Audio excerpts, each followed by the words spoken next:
Good morning. It is a tremendous honor to welcome all of you here today as we celebrate our new school community. Minister Calandra, we want to especially thank you for making the trip to Bradford as we prepare to welcome our students and staff for their first day in their new school.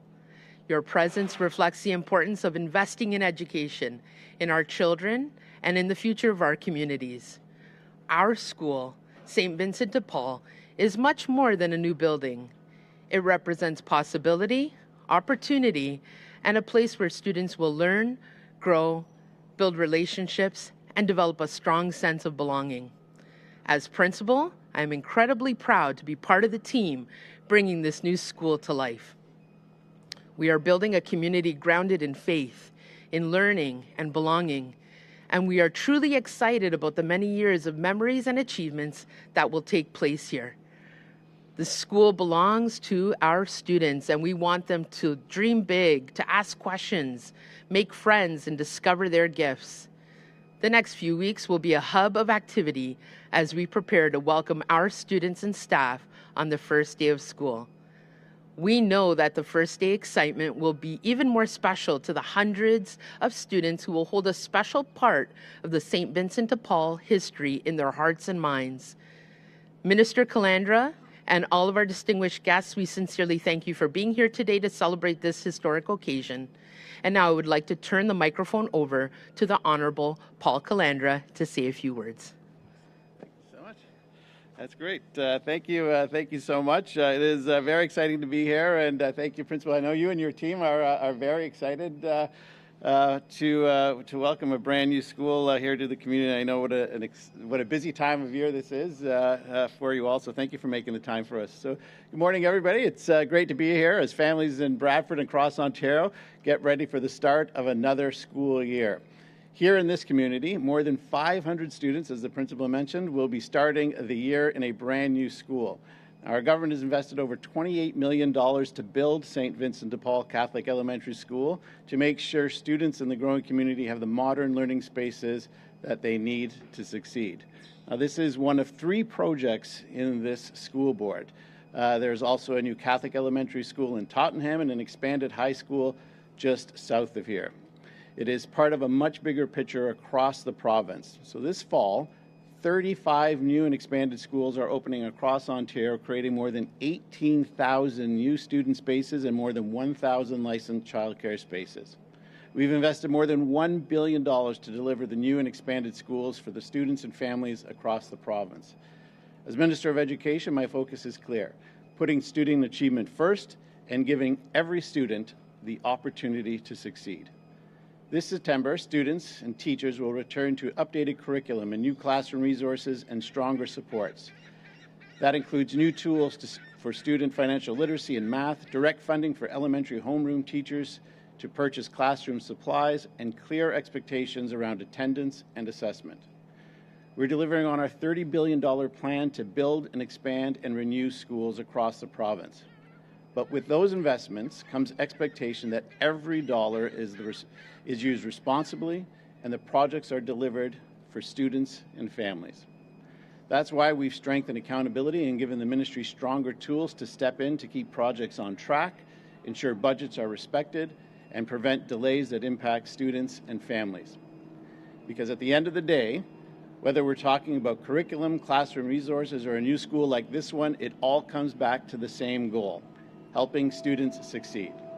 I want to thank everyone who helped get this school ready to welcome students, and I wish the students and staff of St. Vincent de Paul a great start to the school year. And again, I just want to thank the principal and your entire team, and of course all of the workers who are helping make sure that this school is ready for the first day of school. It is a very, very exciting time across the province of Ontario, and I know students and parents and teachers are all excited for the first day of school. And I think with that, if there are any questions, we can take them. We'll now open the floor for questions from the media. Please state your name and outlet, and just a reminder, it's 1 question, 1 follow-up. Ali Chiasson, CBC News. How are the negotiations going with the teachers' unions, and what's the province's plan if they strike? Well, look, I still remain very optimistic, to be honest with you. We've engaged, I think, in over 40 different sessions on bargaining. I know that there is some voluntary arbitration that is also that is also happening. There has been a bit of an impasse on some of the things which will be negotiated centrally and those which will be negotiated locally, but this is not something new. It's certainly not something that is unexpected. We remain committed to get a negotiated settlement so that teachers have certainty, parents have certainty, and students have the best opportunity to succeed. And then for the upcoming school year, there are some changes afoot with grading in particular. Have you gotten any feedback from parents or students so far, particularly about the attendance having an effect on grades?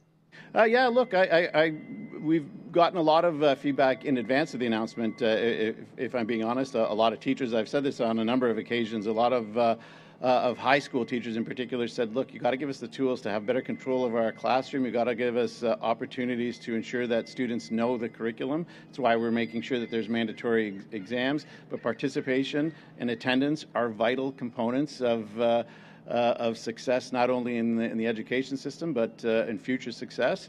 I know teachers are excited. I've heard from a lot of elementary teachers too, if I'm being honest, who said, what about us?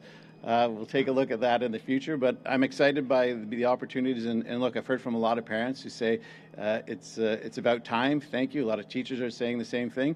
But I know, look, there may be some challenges as the year unfolds. We'll deal with it. But I think it's the right way forward, and excited by what the year has in store for us. Good morning, Minister. My name is Michael. I'm with Village Media in Bradford today. Keeping in the theme of the ongoing negotiations with the teachers and unions, should parents expect their students to go back to school after Labor Day, or should they be making alternate plans? School will open as usual. Some places after Labor Day, some across the province are before Labor Day. The year will start as scheduled, and it is my expectation that kids will be in the classroom for a very long time. There's no reason why we shouldn't expect the year to be completed and students to be in classroom the entire time. And keeping with the theme of the province's investment in schools here in Simcoe County and specifically in Bradford locally, will the province support and fund a new public high school in Bradford, West Gwillimbury, in accordance with the MZO that the province already approved? Yeah, look, there is so much happening in this community. I have to say that one of the reasons why you bring new schools on and you expand schools is because there's a lot of investment that is coming to the community, and this community has really exploded. So we are awaiting the capital priorities of the boards. They will identify the projects that are most important to them.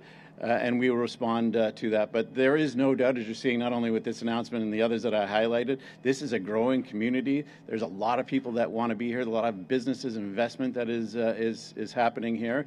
And the ministry, of course, is going to be prepared to support that any way we can by listening to the boards and following what their priorities are. Mr. Minister, Rob Cooper with CTV News out of Barrie. Good morning.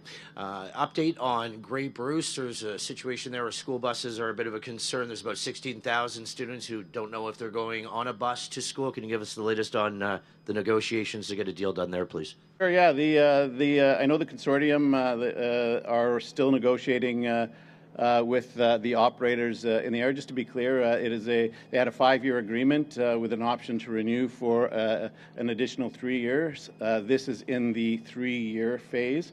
The operators in that consortium, despite signing individual contracts, are working together as one. I mean, some might call that collusion, but I'll leave that to other people to talk about. We have the operators gave us a figure that they wanted over a 2-year. We agreed to that figure. They then turned down their own offer. We then agreed to their 3-year. As of yesterday, the consortium said to me that they were prepared to honor or accept what the operators put on the table for 3 years. I'm told that they're likely to reject their own offer again. So to be clear, the consortium, the boards, are exercising their option to renew. They have accepted the 2-year amount that the operators put on the table. The operators have rejected that. They have gone back today, and late yesterday, accepting what the operators asked for over 3 years. That wasn't immediately accepted, and we'll see if the operators accept their own offer. But there is, again, no reason why school buses shouldn't be operating in that area. It's hard to come to agreement when you keep saying yes and they keep saying no to their own offer. So what advice do you have to parents who are uncertain at this point? Should they be ready to transport their own kids to school? Look, it's my hope that buses will be operating across the area. I can't guarantee what operators are going to do. I always think it's prudent to be prepared. So parents should obviously be prepared for that eventuality, but we're going to do everything in our power to support the school boards and the consortium so that they can reach an agreement with operators. We said, I mean, you can say yes only so many times. The other side has to say yes to what they've asked for, and hopefully they do that over the next day. We'll now invite our last reporter up to the microphone. Hi, Tina Yazdani with the Trillium.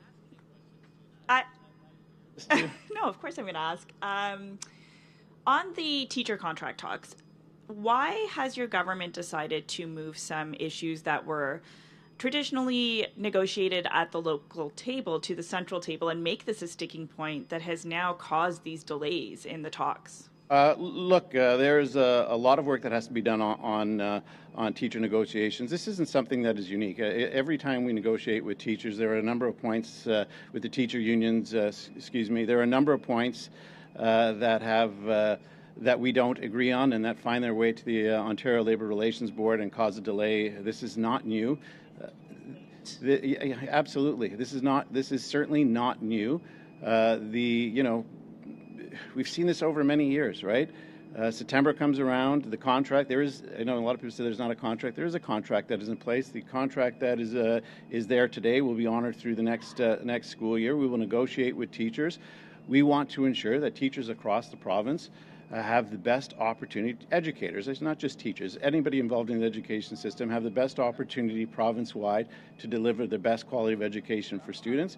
We'll work with our unions to do that, but there's a lot of opportunity for the province to ensure that. But we'll respect that they have chosen to send it to the Ontario Labour Relations Board, and that's fine. We'll respect that process.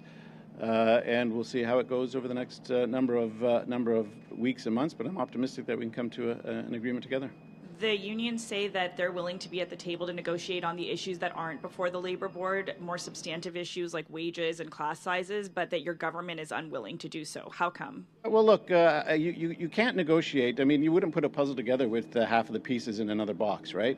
You can't negotiate wages, you can't negotiate classroom sizes if you don't know exactly what you're negotiating centrally and what you're negotiating locally. So we want to get that done as quickly as possible so that we can get to the substantive issues. Wages aren't just a factor of how much we're paying, whether it's an educator or somebody else in the system. Benefits are also a part of that equation, and other pieces are part of that equation. So we want to know what are the things that we were negotiating so that we have all the pieces on the table so that we don't have to wait, so that when we get to the table, we're at the table, but when we get to negotiating those substantive pieces, it's all pieces, and that we can bring the certainty that is required. We can have a deal in place for our students, parents and teachers, and it is the absolute best deal for everybody involved. We have that certainty and a system that can do what it's supposed to do, make sure our students succeed. One last one, if that's okay. Sure. Your ministry has prepared an advertisement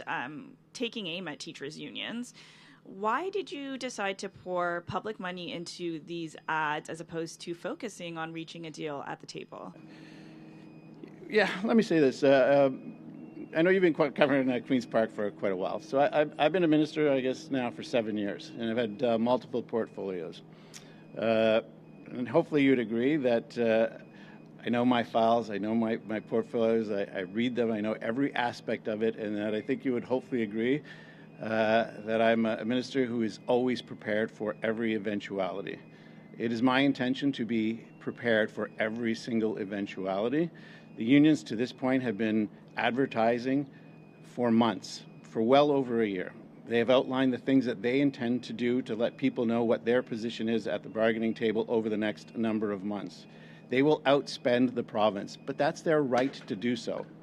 And I will use every means at my disposal to ensure that students, parents, and teachers understand what my position is, what the government is trying to accomplish on their behalf, and I will be ready to do so. But at the same time, it is my expectation, and I still remain very optimistic, that we will come to a negotiated agreement at the table that is in the best interest of students, parents, and teachers. But make no mistake about it, I will be ready, and my ministry will be ready for every single eventuality to ensure that students are put first and that kids remain in the classroom. When are you intending on running those ads? Do you have a date that you're going to be? We will see. The negotiations will unfold over the next little bit, and I remain very optimistic that we will come to there's no reason why we shouldn't be able to come to a negotiated settlement. If we all have the same interest in mind, which is students, I know the unions have said that. Look, the unions have a job to do. I can say this over and over again. I'll just conclude by that. They have a job to do, union leadership, right? They represent, whether it's teachers, whether it's education workers, whether it's the staff that maintain our schools. They have a job to do, and they're going to do it vigorously. I respect that. I also have a job to do, and I know that they respect the fact that I have a job to do. This is what's going to happen over the next number of months. We've seen this play out year after year after year in negotiations. There is some tension that starts in September. Students will be in the classroom in September. They've already said that. It'll heat up a little bit in December, but ultimately in March or April, things, if we haven't come to a negotiated settlement, that's when things will start to heat up, because that's when union leadership, not teachers, that's when union leadership, the most pressure is put on the government, because kids want to get to college, university, or start their apprenticeship. But I want to avoid all of that. I know teachers are desperate to avoid all of that. They just want to be in the classroom. They want to teach. They want to be treated fairly. We can accomplish that. There's no reason why we can't accomplish that, and we'll get that done for them. This concludes today's announcement. Thank you, everyone.